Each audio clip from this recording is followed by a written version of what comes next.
हे 55 लिटर मिश्रणात दूध व पाणी यांचे गुणोत्तर 8:3 आहे. यात किती लिटर दूध टाकावे म्हणजे नवीन द्रावणात दूध व पाण्याचे गुणोत्तर 4:1 होईल? दूध आहे 8 आणि पाणी आहे 3. मग हे मिळून झाले 8 आणि 3 11. मग ह्या 11ने काय करायचं, ह्या 55ला भाग द्यायचा. मग शोधण्यासाठी भाग द्यावा लागेल 11 5 55 आणि मग या 5ने काय करायचं, आता आपल्याकडे दूध किती आहे हे कळण्यासाठी या 8ला 5ने गुणायचं. 8 पंचे 40 होईल आणि 3लाही जर गुणलं 5ने तर 3 5 15 होईल. म्हणजे पाणी आहे 15.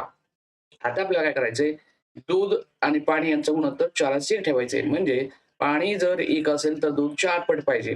म्हणजे याचा अर्थ पाणी याच्यामध्ये मिळवायचं नाही. आपल्याला याच्यामध्ये दूध मिळवायचं आहे. म्हणजे याचा अर्थ 15 हे जे आहे ते जागेवर ठेवायचे. मग फक्त 15ची 4 पट करायची. 15ची 4 पट म्हणजे काय 15 चोक 60 व्हायला पाहिजे तर.